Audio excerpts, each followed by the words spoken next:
Nous sommes en route pour cette station qui marquera le début du printemps.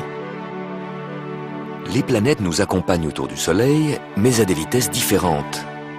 Mercure et Vénus sont souvent cachés dans l'éclat du Soleil, tout comme Jupiter à l'autre bout du système solaire, très loin. Quand vu de la Terre, Jupiter est dans ce même axe, on ne peut pas le voir. Par contre, Saturne, à gauche en bas de l'écran, quand il se trouve à un angle bien dégagé du Soleil, on peut le voir toute la nuit. Tout comme Mars, la planète rouge, au bas de l'écran, ici en opposition, face au Soleil. Vu de la Terre, on peut se servir de la toile de fond du zodiaque pour se repérer. Le zodiaque, c'est ce ruban imaginaire dans lequel apparaissent les groupes d'étoiles, les constellations, visibles au loin, derrière les planètes. Quand le Soleil est en Capricorne, les planètes qui passent également en Capricorne restent invisibles.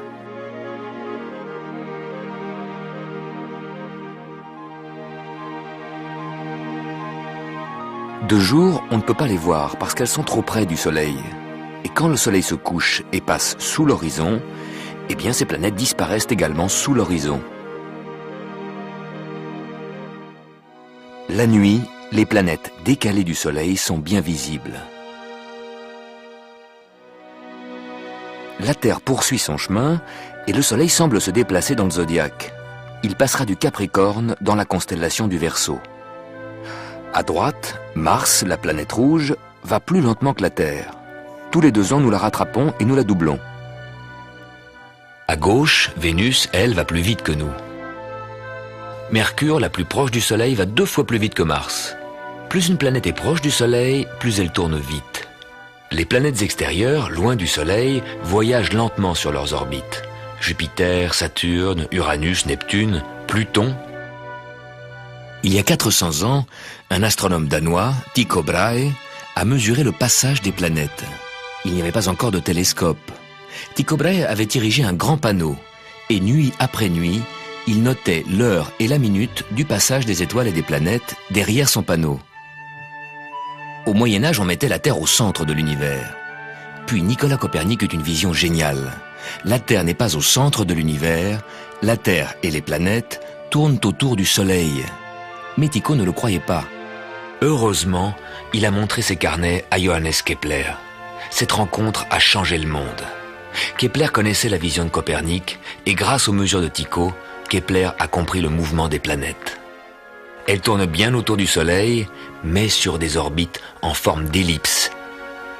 La Terre et les planètes volent plus vite quand elles sont près du Soleil, moins vite quand elles sont éloignées. On met le même temps pour parcourir le trajet long à gauche que le trajet court à droite. La tranche courte mais large est égale à la tranche mince mais longue. Cette vision de Kepler permet de trouver la bonne trajectoire pour aller sur la Lune et sur Jupiter.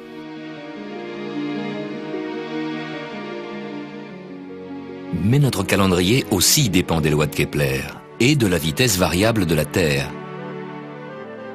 Et plus on est près du Soleil, plus on va vite.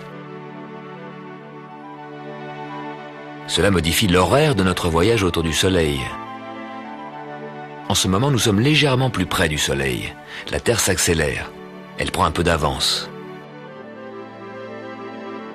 Et en été, plus loin du Soleil, la Terre ralentit, elle prend du retard. L'équinoxe de printemps est le 20 mars.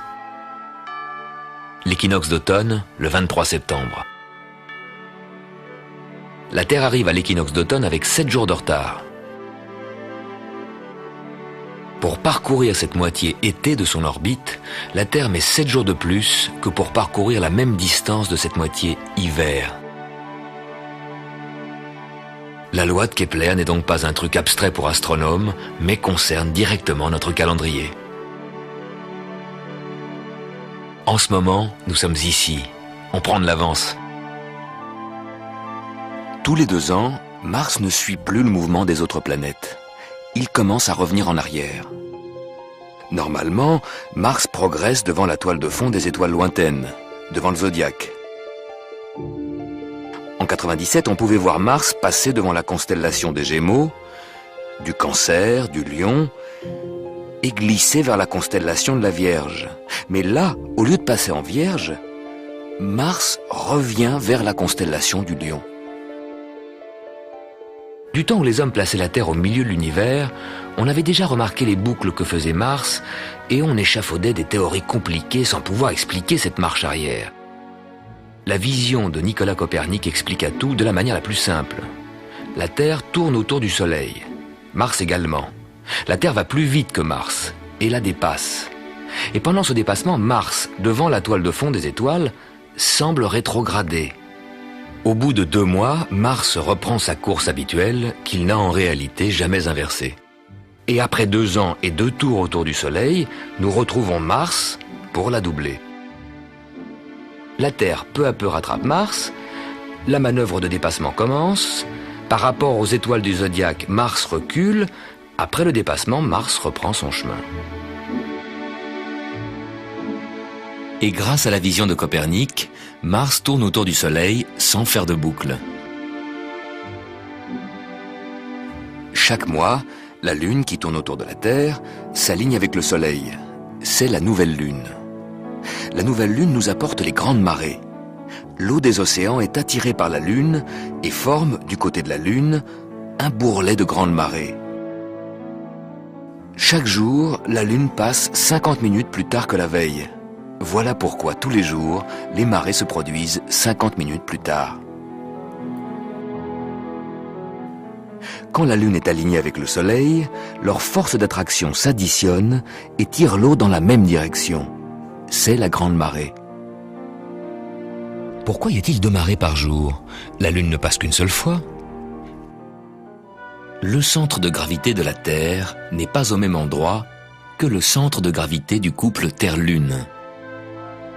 La première marée côté Lune est provoquée par la force d'attraction de la Lune. En même temps, de l'autre côté de la Terre, il y a une deuxième marée créée par les forces centrifuges. De plus, l'orbite de la Lune est une ellipse.